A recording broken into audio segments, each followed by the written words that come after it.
हर हर महादेव। नाग पंचमी की जय। सावन मास की नाग पंचमी पर नाग देवता की पूजा और व्रत श्रद्धा से किया जाता है। सनातन परंपरा में नागों को भगवान शिव से जुड़ा और पूजनीय माना गया है। यह दिन प्रकृति, जीव जंतुओं और नाग देवता के प्रति सम्मान, भय से मुक्ति और परिवार की सुख शांति की प्रार्थना का प्रतीक है। तो आइए इसी भाव के साथ आज की पावन नाग पंचमी व्रत कथा को शुरू करते हैं। सावन का पवित्र महीना चल रहा था। चारों ओर हरियाली छाई हुई थी। काले काले बादल आसमान में उमड़ते थे। ठंडी हवा चलती थी और रिमझिम बारिश की बूंदें धरती को भिगो रही थीं। गांव के मंदिरों में सुबह से ही घंटियां बजती थीं। हर तरफ भगवान शिव का नाम सुनाई देता था। हर हर महादेव। उसी गांव में एक पुराना और संस्कारी परिवार रहता था। परिवार के मुखिया थे गोविंद दास। उनकी पत्नी थी सावित्री। 2 बेटे थे, बड़ा बेटा मोहन और छोटा बेटा रघुवीर। रघुवीर की पत्नी थी गौरी, जो घर की छोटी बहू थी। गौरी बहुत सरल स्वभाव की लड़की थी। उसके मन में भगवान के लिए बहुत श्रद्धा थी। सावन आते ही वह रोज सुबह जल्दी उठती, स्नान करती और तुलसी माता को जल चढ़ाने के बाद भगवान शिव के सामने दीपक जलाती। एक सुबह उसने अपनी सास से कहा, माँ जी, नाग पंचमी आने वाली है। इस बार मैं पूरे विधि विधान से नाग देवता की पूजा करना चाहती हूँ। सावित्री मुस्कुराई। बेटी, श्रद्धा से किया गया व्रत भगवान जरूर स्वीकार करते हैं। नाग देवता को हमारे धर्म में पूजनीय माना गया है। कहते हैं वे भगवान शिव के प्रिय हैं। गौरी ने हाथ जोड़कर कहा, माँ जी, मेरी बस एक ही इच्छा है, हमारे घर में हमेशा सुख शांति बनी रहे और भगवान सबकी रक्षा करें। सावित्री ने उसके सिर पर हाथ रखा। ऐसा ही होगा बेटी। लेकिन किसी को क्या पता था कि नियति ने उनके घर के लिए कुछ और ही लिख रखा है। घर के पीछे एक बड़ा खेत था। खेत के आखिरी हिस्से में एक बहुत पुराना पीपल का पेड़ था। उसी पेड़ की जड़ों के पास मिट्टी का एक पुराना नागबिल था। गांव के बुजुर्ग उस स्थान को बहुत पवित्र मानते थे। वे कहा करते थे, उस बिल को कभी मत छेड़ना, वहां नाग देवता का वास है। लेकिन समय बीतने के साथ नई पीढ़ी इन बातों को केवल पुरानी मान्यता समझने लगी थी। एक दिन लगातार कई घंटों तक बहुत तेज बारिश हुई। खेत में पानी भर गया। गोविंद दास ने खेत देखकर कहा, अगर पानी ऐसे ही जमा रहा तो पूरी फसल खराब हो जाएगी। खेत से पानी निकालने के लिए नाली बनानी पड़ेगी। मोहन और रघुवीर फावड़ा लेकर खेत में पहुंच गए। रघुवीर ने पूछा, भैया, नाली कहां से निकालें? मोहन ने हाथ से इशारा करते हुए कहा, यहीं से इस तरफ की मिट्टी काट दो, पानी सीधे बाहर चला जाएगा। उन्हें पता नहीं था कि जिस जगह वे मिट्टी काटने जा रहे थे, वहीं एक नागिन अपने छोटे छोटे बच्चों के साथ रहती थी।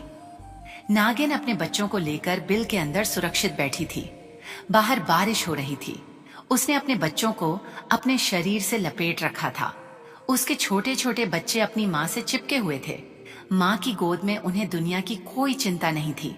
लेकिन अचानक ठक, फावड़ा मिट्टी पर पड़ा। बिल की दीवार हिल गई। नागिन घबरा गई। उसने अपने बच्चों को अपने शरीर से और कसकर लपेट लिया। फिर एक और बार हुआ। ठक, मिट्टी टूटकर अंदर गिरने लगी। नागिन तेजी से बाहर निकली। वह फन उठाकर सामने खड़ी हो गई। लेकिन इंसान उसकी भाषा कहाँ समझते थे। रघुवीर डर कर पीछे हटा। अरे सांप है, मोहन बोला। डरो मत, इसे यहाँ से भगाओ। मजदूरों ने मिट्टी हटानी शुरू कर दी। नागिन अपने बच्चों की ओर लौटना चाहती थी, लेकिन तभी बिल का एक बड़ा हिस्सा ढह गया। मिट्टी अंदर गिरती चली गई। कुछ ही क्षणों में सब शांत हो गया। नागिन बेचैनी से मिट्टी हटाने लगी। वह अपने फन से मिट्टी को इधर उधर करने लगी। फिर उसने एक छोटे बच्चे को बाहर निकाला, लेकिन वह बच्चा हिल नहीं रहा था। नागिन उसके चारों ओर लिपट गई। कुछ देर तक वह वहीं पड़ी रही। फिर उसने दूसरे बच्चे को खोजा, फिर तीसरे को, लेकिन एक एक करके उसके सारे बच्चे मिट्टी के नीचे दब चुके थे। उस माँ का संसार एक पल में उजड़ गया था। वह बार बार अपने बच्चों को छूती, उन्हें जगाने की कोशिश करती, लेकिन कोई नहीं उठा। अगर वह रो सकती तो शायद आसमान भी उसके साथ रो पड़ता। उसने अपना फन उठाकर उस घर की तरफ देखा। उसकी आंखों में क्रोध से ज्यादा दर्द था, एक माँ का दर्द। फिर वह धीरे धीरे वहां से चली गई। उधर घर में किसी को अपनी गलती का एहसास तक नहीं था। शाम को गौरी खेत की ओर गई। उसने देखा कि मिट्टी बिखरी हुई है। वहां कुछ छोटे छोटे सांपों के निशान थे। गौरी का दिल अचानक घबरा गया। उसने पास जाकर देखा। उसकी आंखें भर आईं। हे भगवान! उसे उसी क्षण अपनी माँ की कही हुई बात याद आई। बेटी, नाग के बिल को कभी नुकसान मत पहुंचाना, वहां भी किसी का घर होता है। गौरी वहीं बैठ गई। उसने मिट्टी को हाथ में उठाया। उसकी आंखों से आंसू गिरने लगे। क्या हमारे कारण किसी माँ के बच्चे? वह आगे कुछ बोल नहीं पाई। उसका गला भर आया। वह घर वापस आई, लेकिन उसके चेहरे पर डर साफ दिखाई दे रहा था। सावित्री ने पूछा, क्या हुआ बेटी? गौरी ने कांपती आवाज में कहा, मां जी, खेत में जो नाग का बिल था वह आज टूट गया है। सावित्री का चेहरा उतर गया। क्या? जी मां जी, मुझे लगता है उसके अंदर नागिन के बच्चे थे। कुछ क्षण के लिए घर में सन्नाटा छा गया। गोविंद दास ने कहा, बेटी, हमने जानबूझकर तो नहीं किया। खेत से पानी निकालना जरूरी था। गौरी ने धीरे से कहा, बाबूजी, गलती जानबूझकर नहीं हुई, लेकिन दर्द तो हुआ है ना। उसकी यह बात सुनकर सब चुप हो गए। उस रात गौरी ने खाना नहीं खाया। वह भगवान शिव की तस्वीर के सामने बैठी रही। हे भोलेनाथ, अगर हमसे अनजाने में अपराध हुआ है तो हमें क्षमा कर दीजिए। उसकी आंखों से आंसू बहते रहे। उस माँ के बच्चों को मैं वापस नहीं ला सकती, लेकिन उसका दर्द देखकर मेरा मन कांप रहा है। रात गहरी हो गई। सब सो गए, लेकिन गौरी को नींद नहीं आई। आधी रात के करीब उसे लगा जैसे आंगन में किसी के रोने की आवाज आ रही है। माँ! गौरी अचानक उठ बैठी। उसने दरवाजा खोला। बाहर कोई नहीं था, लेकिन आंगन की मिट्टी पर सांप के रेंगने के निशान दिखाई दे रहे थे। गौरी का शरीर कांप उठा। वह पीछे हट गई। तभी दूर खेत की तरफ से एक लंबी सरसराहट सुनाई दी। Sir, sir! गौरी ने कांपते हुए भगवान शिव का नाम लिया। ओम नमः शिवाय। अगली सुबह घर में पहली विपत्ति आई। मोहन खेत में काम करने गया और अचानक चक्कर खाकर जमीन पर गिर पड़ा। रघुवीर द्वारकर उसे घर लाया। सावित्री चीख उठी, मेरे बेटे को क्या हो गया? मोहन की हालत बिगड़ती जा रही थी। गौरी दूर खड़ी सब देख रही थी। उसके मन में एक ही बात घूम रही थी, क्या यह उसी माँ के दर्द का परिणाम है? उसने भगवान शिव के सामने हाथ जोड़कर कहा, प्रभु, अगर हमारे परिवार से भूल हुई है तो मुझे रास्ता दिखाइए। मैं उस माँ से क्षमा मांगना चाहती हूँ। उसी समय गांव की वृद्ध जानकी दादी उनके घर पहुंची। उन्होंने मोहन को देखा, फिर गौरी के चेहरे को देखा। बेटी, तू कुछ छिपा रही है? गौरी रो पड़ी।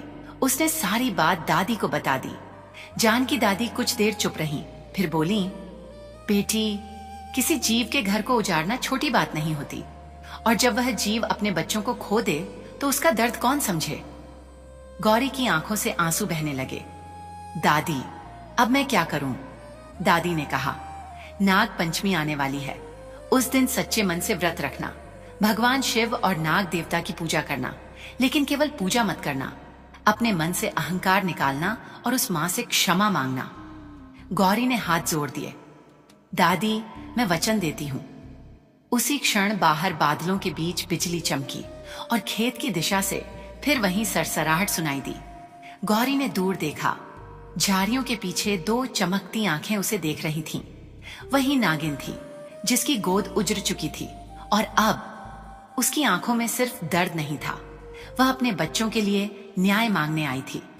नाग पंचमी का दिन अभी दूर था, लेकिन उस परिवार की परीक्षा शुरू हो चुकी थी। सुबह का समय था। आसमान में बादल छाए हुए थे। रात भर हुई बारिश के कारण आंगन में पानी की छोटी छोटी धारियां बह रही थीं। घर के अंदर मोहन चारपाई पर पड़ा था। उसकी आंखें बंद थीं और माथे पर पसीना था। सावित्री उसके सिर पर गीला कपड़ा रख रही थी। हे भोलेनाथ, मेरे बेटे को ठीक कर दो। उनकी आवाज कांप रही थी।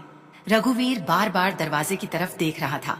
तभी जानकी दादी ने कहा, घबराओ मत, वैद्य को बुलाओ, और याद रखो, डर के कारण कोई गलत कदम मत उठाना।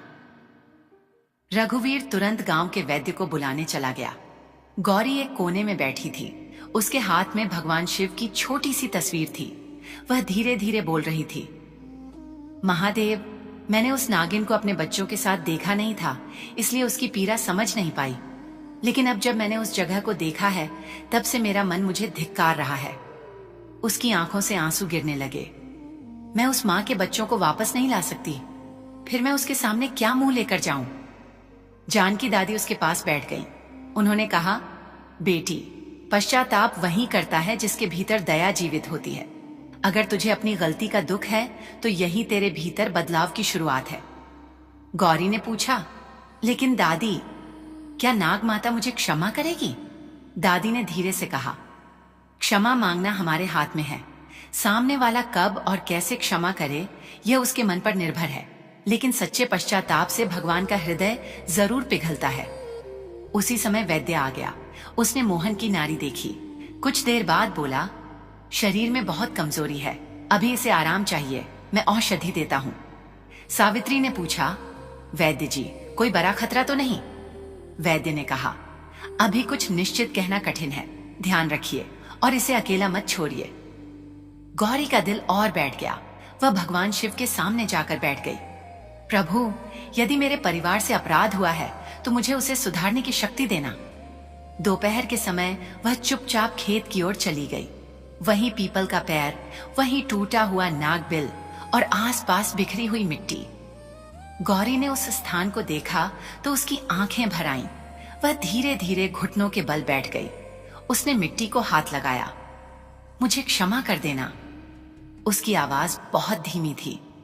मैं तुम्हारे बच्चों को नहीं बचा पाई, मैं वहां थी भी नहीं, लेकिन मैं इस परिवार का हिस्सा हूं, इसलिए तुम्हारे सामने सिर झुकाती हूं।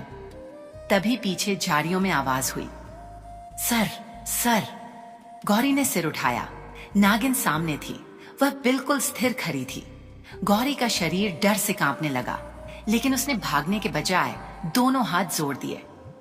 नाग माता, मैं आपसे डरती हूं, लेकिन आज मैं भागूंगी नहीं। नागिन ने अपना फन थोड़ा उठाया। गौरी की आंखों से आंसू बहने लगे। आपने अपने बच्चे खोए हैं। मैं आपकी पीड़ा का अंदाजा भी नहीं लगा सकती, लेकिन मैं मां के दर्द को समझती हूं। कुछ पल दोनों एक दूसरे को देखते रहे। गौरी ने कहा, अगर मेरे सामने मेरे बच्चे को कोई मुझसे छीन ले तो शायद मैं भी जीते जी मर जाऊंगी। नागिन की आंखें चमक उठीं। गौरी का गला भर आया। आपके बच्चे मिट्टी में दब गए और हम घर में बैठे रहे। हमें पता तक नहीं था कि आपके साथ क्या हुआ। वह सिर झुकाकर रोने लगी। मुझे क्षमा कर दो। नागिन धीरे धीरे आगे बढ़ी। गौरी ने आंखें बंद कर लीं, लेकिन नागिन ने उसे कोई नुकसान नहीं पहुंचाया। वह टूटी हुई मिट्टी के पास गई और अपने फन से उस स्थान को छूने लगी। फिर उसने चारों ओर देखा, जैसे अपने बच्चों को खोज रही हो। गौरी का हृदय फटने लगा। मां अपने बच्चों को आज भी ढूंढ रही है। उसके मुंह से बस इतना ही निकला। कुछ देर बाद नागिन ने सिर उठाया और गौरी की ओर देखा। फिर वह धीरे धीरे झाड़ियों में चली गई। गौरी काफी देर तक वहीं बैठी रही। उसने मिट्टी को माथे से लगाया। मैं तुम्हें भूलूंगी नहीं। जब वह घर लौटी तो उसकी आंखें लाल थीं। सावित्री ने पूछा, बेटी, तू रो क्यों रही है? गौरी ने सारी बात बता दी। सावित्री भी रो पड़ी। हे भगवान, हमने कितना बड़ा अनर्थ कर दिया। गोविंद दास भी वहां आ गए। गौरी ने उनसे कहा, बाबूजी, हमें उस स्थान की रक्षा करनी होगी। गोविंद दास ने सिर झुका लिया। हाँ बेटी, अब वहां कोई मिट्टी नहीं खोदेगा। रघुवीर ने भी कहा, मैं आज ही उसके चारों ओर बांस की घेराबंदी करवा दूंगा। लेकिन उसी रात घर में एक और संकट आ गया। अचानक गाय बुरी तरह रंभाने लगी। अंबा, अंबा। सावित्री दौड़कर बाहर गई। गाय बार बार पीछे हट रही थी। उसके सामने आंगन के कोने में एक सांप का छोटा सा बच्चा पड़ा था। रघुवीर डंडा लेकर आगे बढ़ा। इसे हटाना पड़ेगा। गौरी ने तुरंत उसका हाथ पकड़ लिया। नहीं, रघुवीर चौंका। क्यों? गौरी ने कहा, इसे मत मारो, इसे रास्ता दे दो। लेकिन यह घर में है, तो इसे बिना नुकसान पहुंचाए बाहर जाने दो। जानकी दादी ने भी कहा, गौरी ठीक कह रही है, डर के कारण हिंसा करना धर्म नहीं है। रघुवीर पीछे हट गया। कुछ देर बाद वह छोटा सांप धीरे धीरे दीवार के पास से निकलकर बाहर चला गया। गौरी उसे देखती रही। उसके मन में एक अजीब सी भावना जागी, कहीं यह उसी नागिन का बच्चा तो नहीं? लेकिन वह तुरंत समझ गई कि वह केवल अनुमान लगा रही है। उसने भगवान शिव का स्मरण किया। प्रभु, मुझे भ्रम नहीं चाहिए, मुझे केवल सही मार्ग चाहिए। अगले दिन जानकी दादी ने गौरी को बुलाया। बेटी, नाग पंचमी आने वाली है। अगर तू सच में प्रायश्चित करना चाहती है तो उस दिन व्रत रख। गौरी ने कहा, दादी, मैं व्रत जरूर रखूंगी, लेकिन याद रखना, व्रत केवल भूखा रहने का नाम नहीं है। मन में किसी के प्रति क्रोध न रखना, जीवों के प्रति दया रखना और अपनी भूल को स्वीकार करना भी व्रत का हिस्सा है। गौरी ने हाथ जोड़ दिए। मैं पूरे मन से करूंगी। उस रात उसने एक संकल्प लिया। नाग पंचमी के दिन मैं भगवान शिव और नाग देवता की पूजा करूंगी।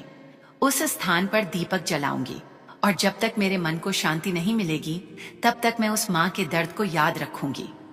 लेकिन उसी रात जब पूरा परिवार सो रहा था, गौरी को फिर वही आवाज सुनाई दी, माँ। वह चौंक कर उठ बैठी। इस बार आवाज घर के अंदर से नहीं बल्कि खेत की ओर से आ रही थी। गौरी ने खिड़की से बाहर देखा।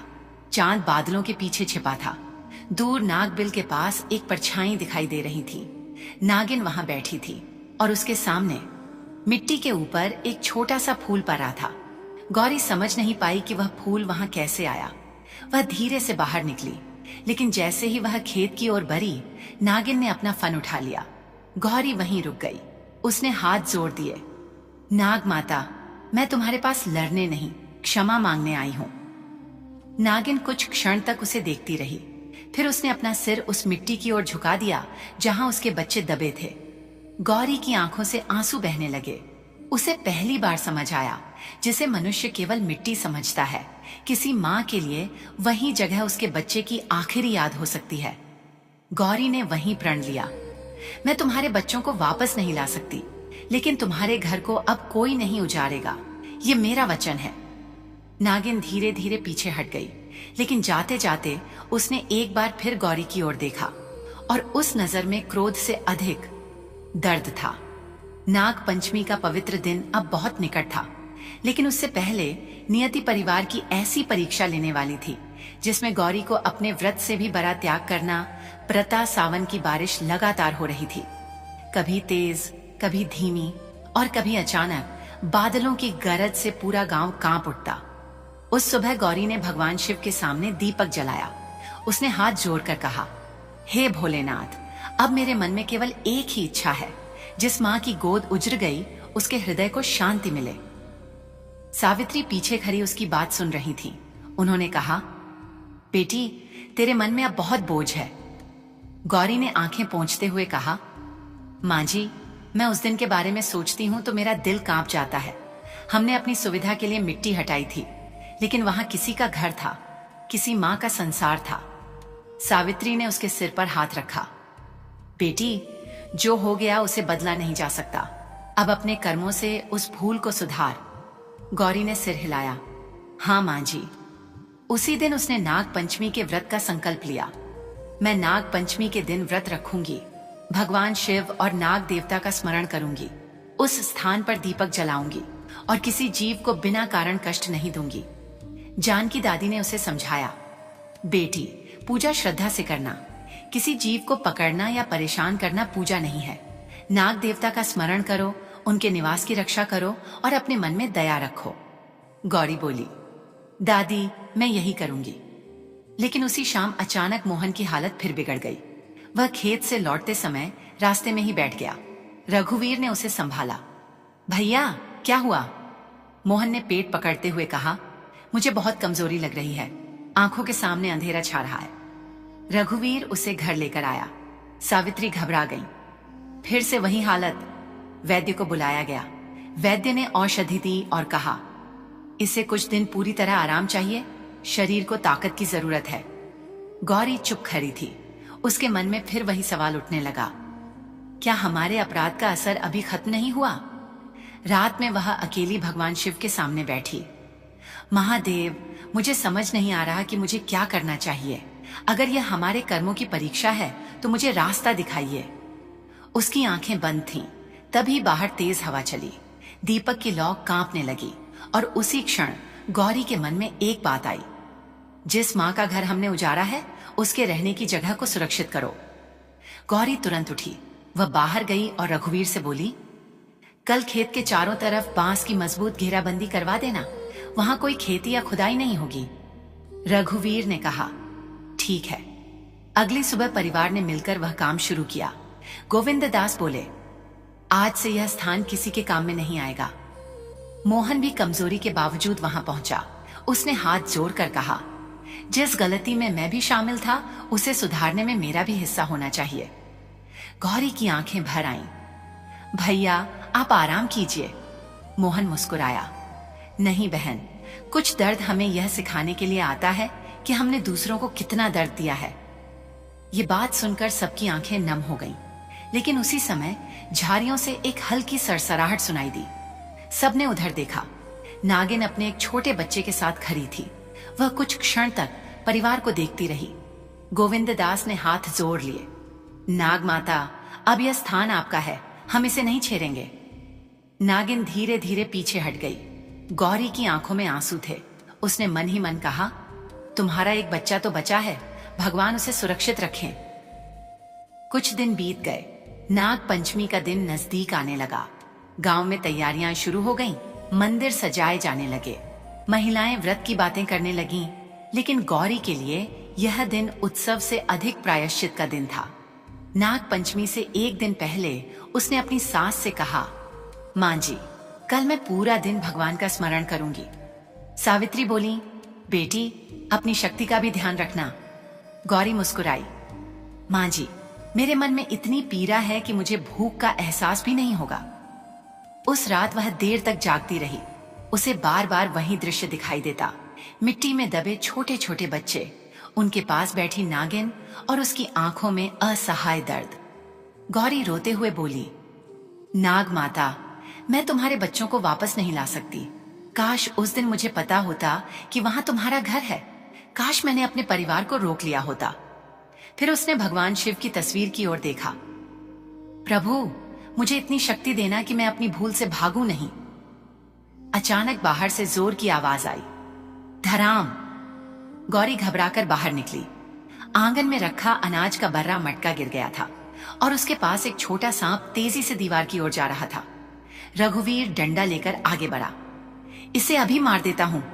गौरी ने उसका हाथ रोक लिया। नहीं, रघुवीर ने कहा, गौरी, अगर यह किसी को काट ले तो? गौरी ने शांत स्वर में कहा, इसे मारना जरूरी नहीं है, घर खाली कर देंगे, इसे निकल जाने देंगे। जानकी दादी ने कहा, बेटी ठीक कह रही है, सावधानी जरूरी है, लेकिन बिना कारण किसी जीव को मारना समाधान नहीं। सब लोग पीछे हट गए।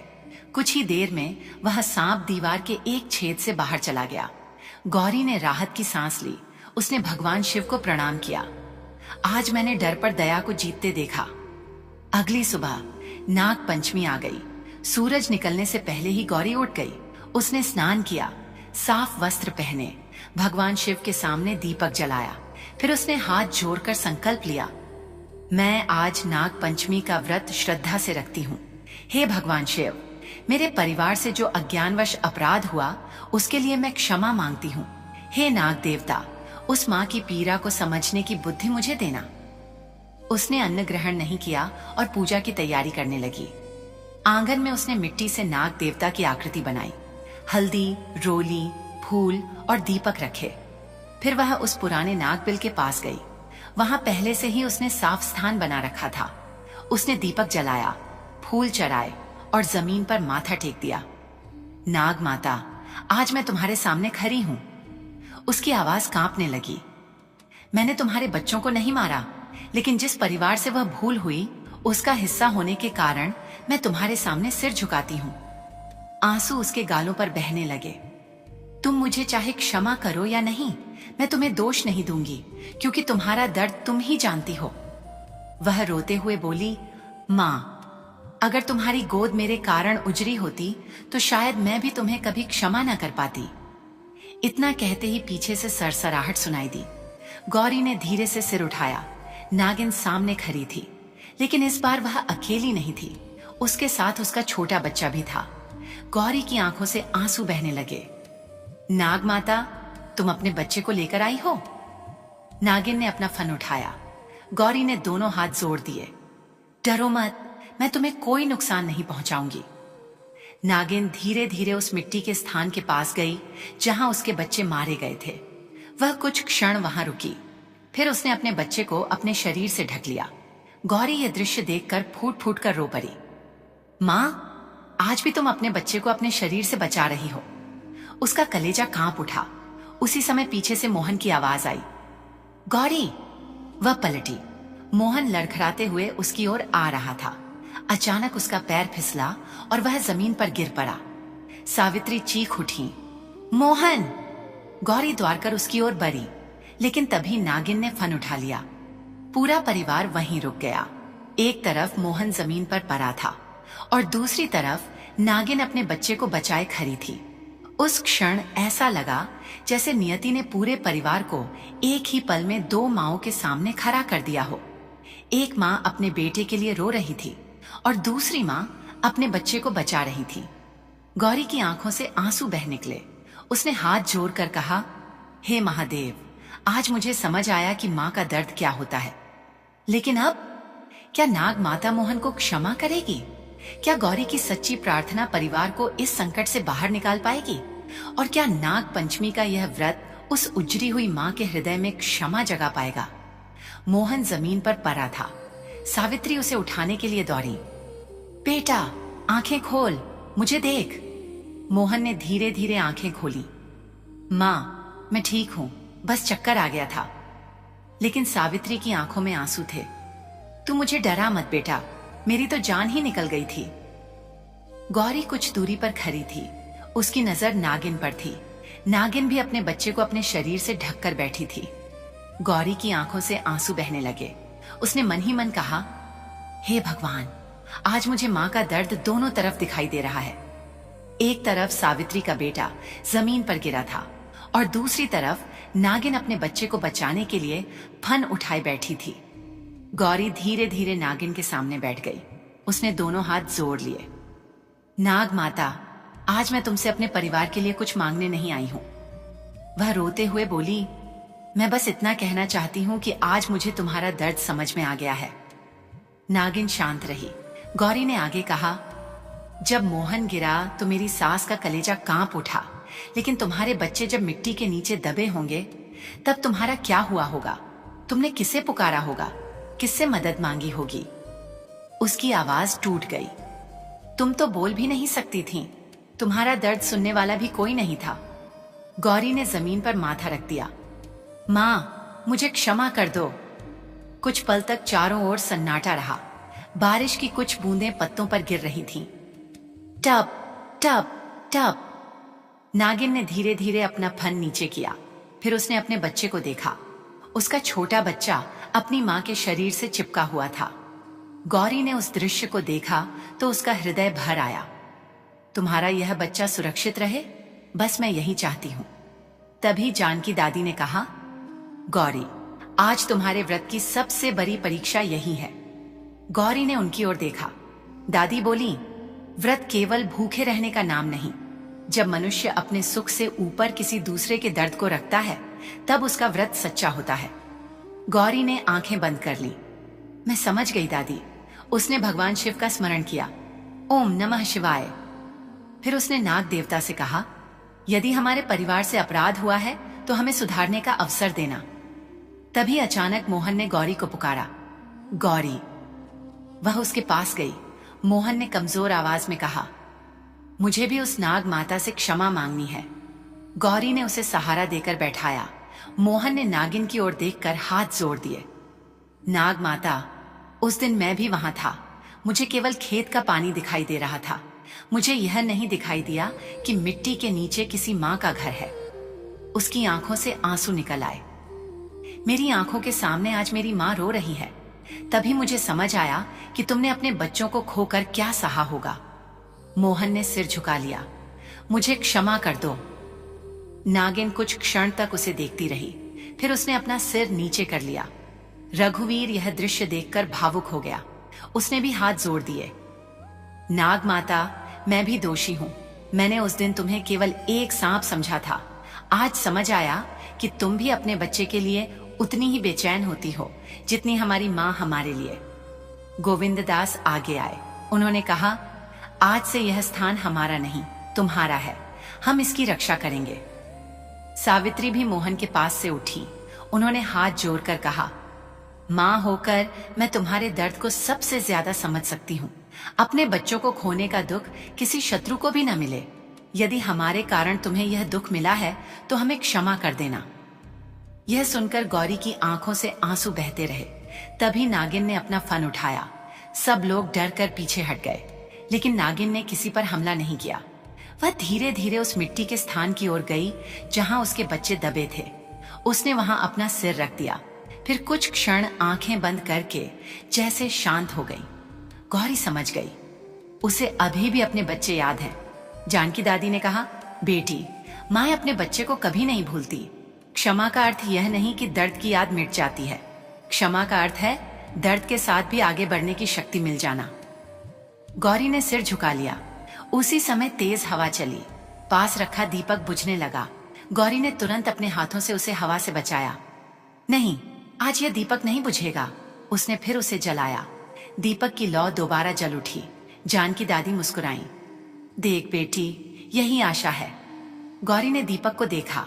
उसके मन में लगा जैसे भगवान शिव कह रहे हों, अंधकार कितना भी गहरा हो, सच्चे पश्चाताप की एक छोटी सी ज्योति उसे दूर कर सकती है। नागिन अपने बच्चे के साथ धीरे धीरे पीछे हटने लगी।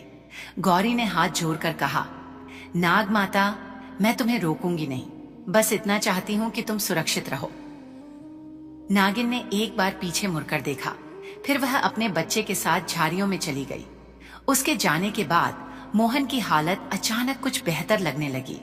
वह धीरे से बोला, गौरी, मुझे अब शरीर में पहले जैसी कमजोरी नहीं लग रही। सावित्री ने तुरंत भगवान शिव का नाम लिया, हर हर महादेव। लेकिन जानकी दादी ने कहा, यह केवल चमत्कार समझकर मत बैठो। वैद्य की औषधि भी लो, आराम भी करो और अपने कर्मों को भी सुधारो। सब ने दादी की बात मानी। उस दिन शाम तक मोहन की हालत काफी सुधर गई। गौरी ने अपना व्रत जारी रखा। शाम को उसने भगवान शिव के सामने दीपक जलाया। उसने कहा, प्रभु, आज मैंने जाना कि क्षमा मांगना आसान है, लेकिन अपनी गलती को हृदय से स्वीकार करना बहुत कठिन है। उसकी आंखों में आंसू थे। मैं उस माँ के बच्चों को वापस नहीं ला सकती, लेकिन मैं वचन देती हूँ कि अब किसी जीव का घर नहीं उजड़ने दूंगी। अगली सुबह परिवार ने उस स्थान के चारों ओर मजबूत बांस की घेराबंदी कर दी। वहां एक छोटा सा पत्थर रखकर उस पर नाग देवता का प्रतीक बनाया गया। गोविंद दास ने गांव वालों को बुलाकर कहा, आज से कोई इस स्थान पर खुदाई नहीं करेगा, कोई पत्थर नहीं मारेगा, कोई नाग को नुकसान नहीं पहुंचाएगा। गांव के लोग भी सहमत हो गए, लेकिन उसी दिन गांव के एक गरीब किसान की खबर आई कि उसके घर में सांप घुस गया है। कुछ लोग उसे मारने के लिए द्वार पर आए। गौरी ने उन्हें रोक दिया। रुकिए, इसे मारिए मत। एक आदमी बोला, बहू, ये बहुत खतरनाक है। गौरी ने कहा, खतरा हो सकता है, इसलिए सावधानी रखिए, लेकिन बिना कारण इसे मारना जरूरी नहीं। किसी जानकार व्यक्ति की मदद से इसे सुरक्षित जगह छोड़ दीजिए। जानकी दादी ने भी कहा, यही धर्म है, सावधानी भी और करुणा भी। लोगों ने सांप को बिना नुकसान पहुंचाए वहां से निकाल दिया। उस दिन गौरी को लगा कि शायद उसकी छोटी सी भूल ने उसके जीवन में एक बड़ा सबक दिया है। रात को उसने भगवान शिव के सामने बैठकर कहा, भोलेनाथ, अब मैं केवल अपने परिवार की रक्षा नहीं मांगती, मैं चाहती हूँ कि मेरे मन में दया हमेशा जीवित रहे। उसी रात उसे एक सपना आया। उसने देखा वही नागिन अपने बच्चों के पास बैठी है, लेकिन इस बार उसके बच्चे मिट्टी में दबे नहीं हैं, वे उसके आसपास खेल रहे हैं। नागिन ने गौरी की ओर देखा। उसकी आंखों में अब क्रोध नहीं था, केवल शांति थी। गौरी सपने में रोते हुए बोली, माँ, क्या तुमने मुझे क्षमा कर दिया? नागिन ने कुछ नहीं कहा, बस अपना फन झुकाया और सपना टूट गया। गौरी की आंख खुली तो सुबह हो चुकी थी। उसने तुरंत भगवान शिव को प्रणाम किया। उसके मन में पहली बार लगा, शायद क्षमा की पहली किरण आ चुकी है। लेकिन नियति का अंतिम फैसला अभी बाकी था, क्योंकि कुछ ही दिनों बाद गांव में ऐसी विपत्ति आने वाली थी जिसमें केवल गौरी का परिवार ही नहीं, पूरा गांव नाग माता के सामने खड़ा होने वाला था।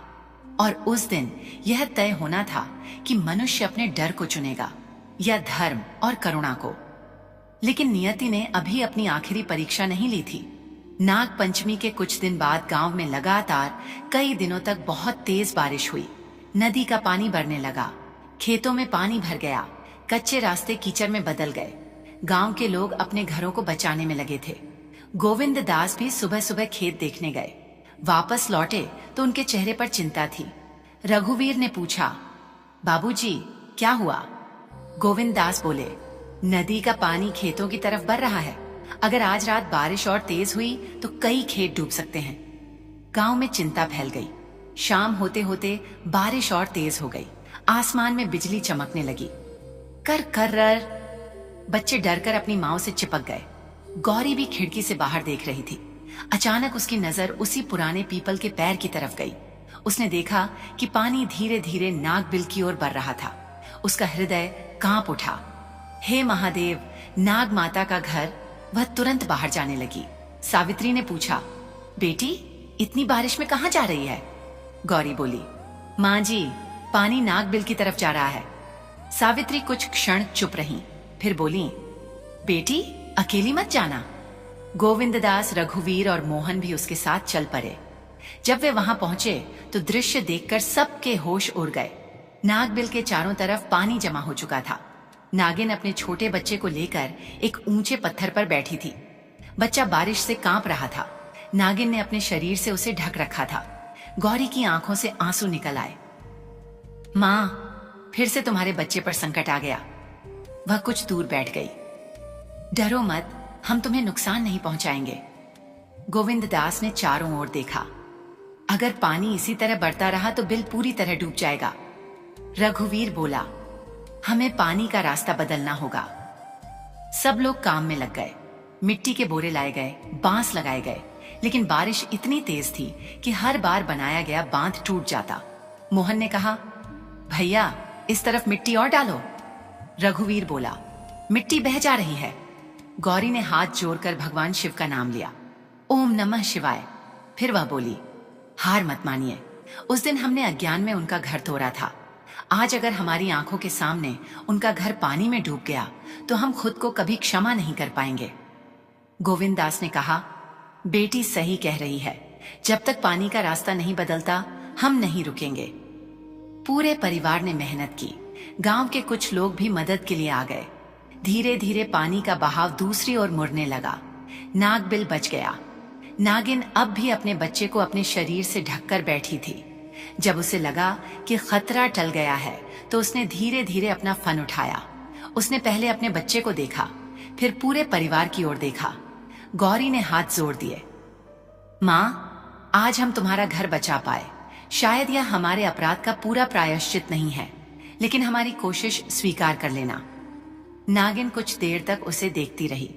फिर वह अपने बच्चे को लेकर धीरे धीरे सुरक्षित स्थान की ओर चली गई। गौरी वहीं बैठकर रोने लगी। सावित्री ने उसके कंधे पर हाथ रखा।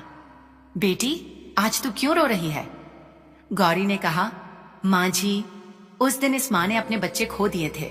आज जब उसका एक बच्चा मेरी आंखों के सामने कांप रहा था, तब मुझे लगा जैसे मेरे सामने वही दर्द फिर से खड़ा है। सावित्री भी रो पड़ी।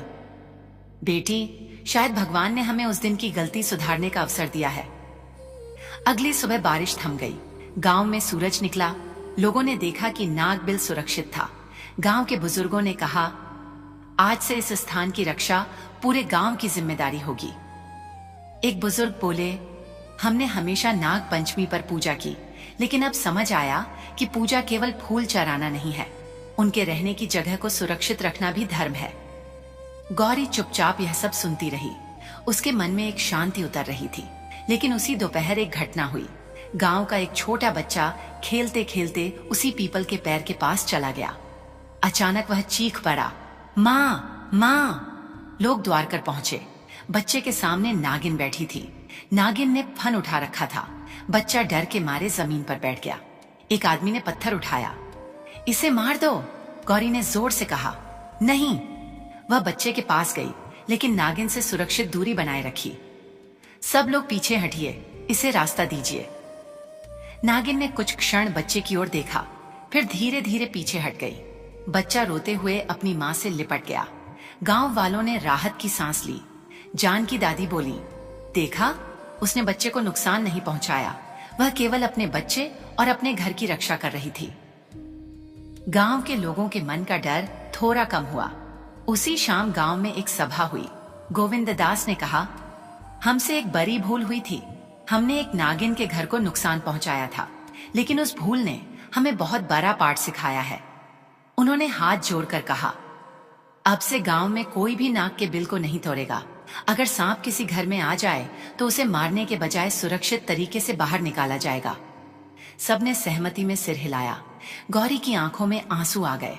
उसे लगा जैसे उसका पश्चाताप अब केवल उसके घर तक सीमित नहीं रहा। उसकी गलती ने पूरे गांव को दया का पाठ पढ़ा दिया था। रात को वह मंदिर गई। भगवान शिव की मूर्ति के सामने बैठकर उसने कहा, महादेव, मैंने कभी नहीं सोचा था कि एक अनजानी भूल मुझे इतना बदल देगी। पहले मैं पूजा को केवल पूजा समझती थी। अब समझ आया कि पूजा का अर्थ है दया, करुणा और किसी के जीवन का सम्मान। वह रोते हुए बोली, उस माँ ने अपने बच्चों को खोया, लेकिन उसने हमें भी कुछ दिया। उसने हमें यह सिखाया कि क्रोध से बड़ा क्षमा का मार्ग होता है। उसने दीपक जलाया। हे भोलेनाथ, अगर नाग माता ने हमें क्षमा कर दिया हो तो उसके बच्चे को हमेशा सुरक्षित रखना। तभी मंदिर के बाहर से सरसराहट की आवाज आई। गौरी ने धीरे से बाहर देखा। वही नागिन मंदिर की सीढ़ियों से थोड़ी दूर खड़ी थी। उसके साथ उसका बच्चा भी था। गौरी की आंखें भर आईं।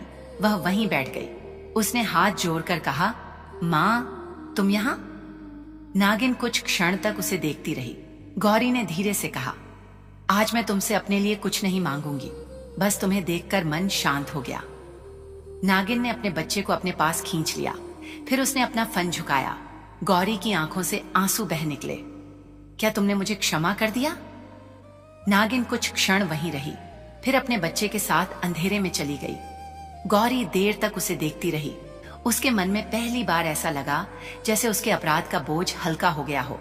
लेकिन उसी क्षण जानकी दादी उसके पास आकर बोली, बेटी, याद रखना, क्षमा मिल जाना कथा का अंत नहीं है। उसके बाद उस क्षमा के योग्य जीवन जीना ही असली परीक्षा है। गौरी ने सिर झुकाकर कहा, दादी, मैं जीवन भर इस बात को नहीं भूलूंगी। कुछ दिनों बाद मोहन पूरी तरह स्वस्थ हो गया। घर की गाय भी ठीक हो गई। खेत में फसल फिर हरी होने लगी। परिवार के जीवन में धीरे धीरे शांति लौट आई। और सबसे बड़ा परिवर्तन यह हुआ कि घर के छोटे बड़े सभी लोग अब हर जीव के प्रति दया रखने लगे। गौरी ने नागबिल के पास एक छोटा सा पत्थर रख दिया, जिस पर उसने सिंदूर और हल्दी से नाग देवता का प्रतीक बनाया।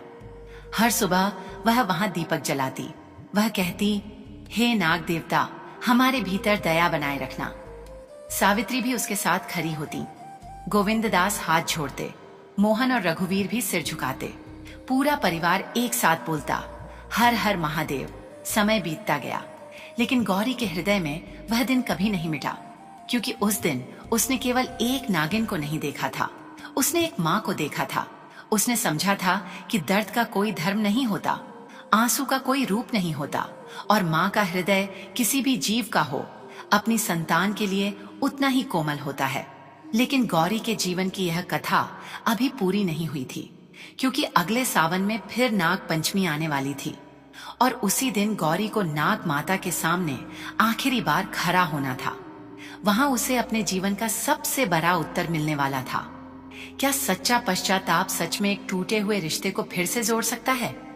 क्या नाग माता अपने बच्चों की मृत्यु का दर्द अपने हृदय में रखते हुए भी इस परिवार को पूरी तरह क्षमा कर पाएगी? और क्या भगवान शिव इस परिवार की परीक्षा का अंतिम परिणाम सुनाएंगे? समय बीतता गया। फिर एक बार सावन का पवित्र महीना आया। गांव में फिर हरियाली छा गई। मंदिरों में घंटियां बजने लगीं। हर तरफ भगवान शिव का नाम सुनाई देने लगा, हर हर महादेव। नाग पंचमी का दिन भी आ गया। सुबह गौरी बहुत जल्दी उठ गई। उसने स्नान किया, स्वच्छ वस्त्र पहने और भगवान शिव के सामने दीपक जलाया। उसने हाथ जोड़कर कहा, हे भोलेनाथ, पिछले वर्ष मैंने आपके सामने जो संकल्प लिया था उसे आज फिर दोहरा रही हूँ। मेरे मन में किसी जीव के प्रति कभी क्रूरता न आए। मेरे भीतर दया और करुणा बनी रहे। सावित्री उसके पास आकर खड़ी हो गई। उन्होंने कहा, बेटी, आज तू कुछ मांगना चाहती है? गौरी मुस्कुराई।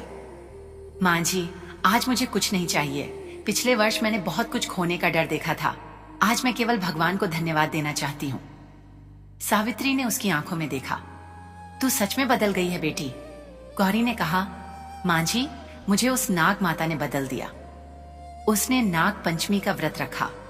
पूरे दिन भगवान शिव और नाग देवता का स्मरण करती रही। दोपहर में वह उस पुराने पीपल के पैर के पास गई। अब वहां एक सुंदर सा छोटा चबूतरा बना हुआ था। उसके चारों ओर फूल लगे थे, लेकिन नाग का बिल वैसे ही सुरक्षित था। गौरी ने वहां दीपक जलाया, फूल चढ़ाए, फिर दोनों हाथ जोड़कर जमीन पर बैठ गई। उसकी आंखों में आंसू थे। नाग माता, आज फिर तुम्हारे सामने आई हूं। वह कुछ क्षण चुप रही। मुझे नहीं पता कि तुमने मुझे पिछले वर्ष क्षमा किया या नहीं, लेकिन मैं तुम्हारे बच्चों को कभी नहीं भूल पाई। उसकी आवाज भर्रा गई। मैंने तुम्हारी गोद उजरते देखी थी और तब से मुझे समझ आया कि किसी माँ के आंसू कितने भारी होते हैं। वह रोने लगी। तुम्हारे बच्चे वापस नहीं आ सकते, तुम्हारा दर्द मैं मिटा नहीं सकती, लेकिन मैंने अपनी पूरी कोशिश की कि तुम्हारा बचा हुआ बच्चा सुरक्षित रहे। कुछ देर बाद झाड़ियों से आवाज आई, सर, सर। गौरी ने सिर उठाया। उसका हृदय तेजी से धड़कने लगा।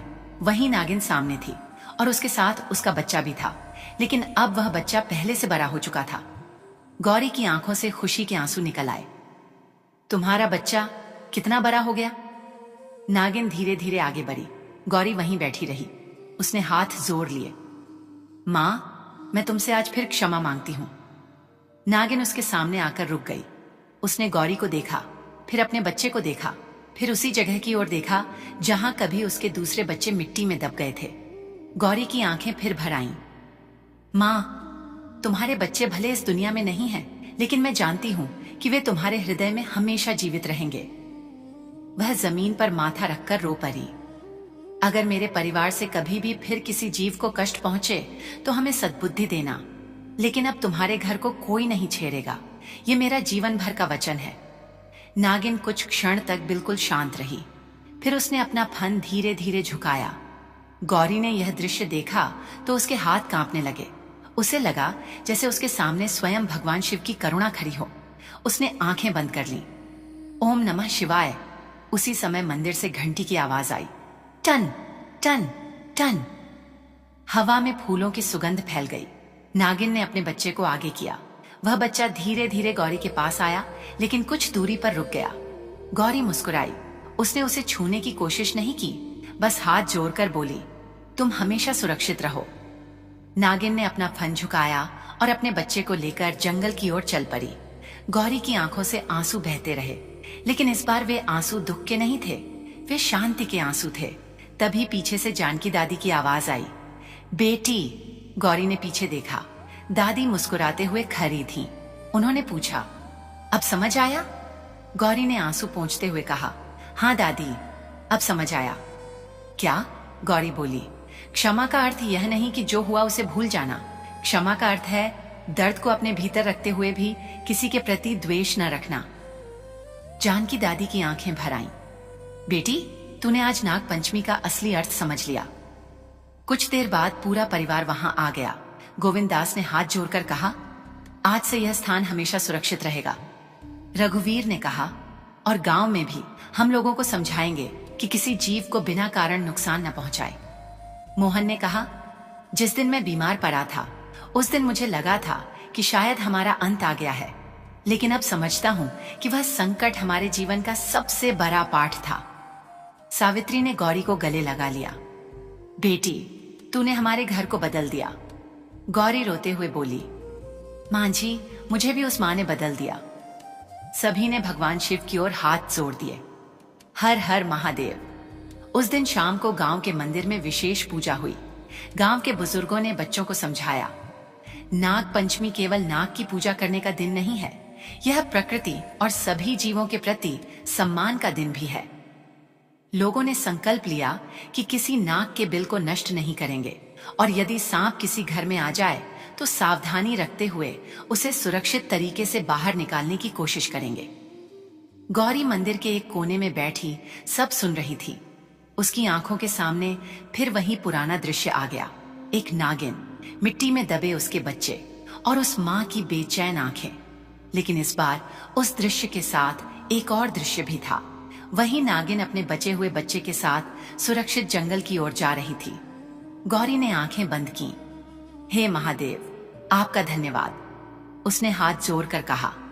आपने मुझे सिखाया कि मनुष्य से गलती हो सकती है, लेकिन गलती को समझकर बदल जाना ही सच्चा प्रायश्चित है।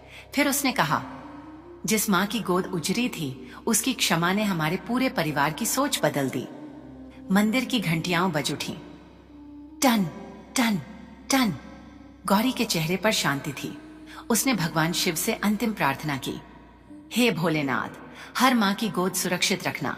किसी बच्चे को अपनी माँ से दूर मत करना। जिनसे अज्ञानवश कोई गलती हो जाए, उन्हें सही रास्ता दिखाना और हमारे हृदय में हमेशा दया रखना। सभी ने एक साथ कहा, ओम नमः शिवाय। उस दिन के बाद गोविंददास का परिवार हर वर्ष नाग पंचमी पर श्रद्धा से पूजा करने लगा। लेकिन उनकी पूजा केवल दीपक और फूलों तक सीमित नहीं थी। वे उस स्थान की रक्षा करते, जीवों के प्रति दया रखते और गांव के लोगों को भी यही संदेश देते। किसी जीव का घर छोटा नहीं होता और किसी माँ का दर्द छोटा नहीं होता। समय बीत गया, लेकिन गौरी के मन में उस नाग माता की स्मृति हमेशा जीवित रही। जब भी सावन आता, जब भी मंदिर की घंटी बजती, जब भी बारिश की बूंदें धरती पर गिरती, उसे वही दिन याद आता। वह आंखें बंद करके कहती, नाग माता, जहां भी हो अपने बच्चे के साथ सुखी रहना। और फिर भगवान शिव का नाम लेती, हर हर महादेव। इस कथा की सबसे बड़ी सीख यही है, मनुष्य से भूल हो सकती है, लेकिन भूल का एहसास भगवान की कृपा है। अपराध स्वीकार करना साहस है, सच्चे मन से क्षमा मांगना भक्ति है, और किसी दूसरे के जीवन की रक्षा करना सबसे बड़ी करुणा है। माँ का दर्द किसी भाषा का मोहताज नहीं। माँ चाहे मनुष्य हो या कोई जीव, जब उसकी संतान उससे दूर होती है तो उसका हृदय उसी तरह रोता है। इसीलिए नाग पंचमी के दिन भगवान शिव और नाग देवता का स्मरण करते हुए अपने मन में दया और करुणा का दीपक भी जलाए। और यदि जीवन में कभी अज्ञानवश किसी को दुख पहुंचे तो अहंकार मत कीजिए। सच्चे मन से कहिए, मुझे क्षमा कर दो, क्योंकि पता नहीं आपके इन दो शब्दों से किसी टूटे हुए हृदय को कितनी शांति मिल जाए। और शायद यही भगवान शिव को सबसे प्रिय भक्ति हो। बोलिए, भगवान शिव शंकर महाराज की जय, नाग देवता महाराज की जय, माता पार्वती की जय, हर हर महादेव, ओम नमः शिवाय।